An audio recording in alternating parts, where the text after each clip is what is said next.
কোথায় এটা, কোথায় এটা? গঙ্গারামপুর শিববাড়ি শ্মশানে ভাই।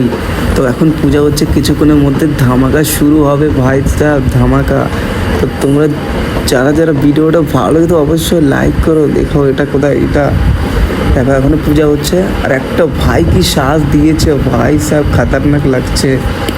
কিছুক্ষণের মধ্যে ভাইটা নাচবে, দেখো ও ভাই, ও ও ও কেমন করে ডান্স দেখছো, দাও কেমন করে ঘোরাচ্ছে সবাই, দেখো দেখো দেখো।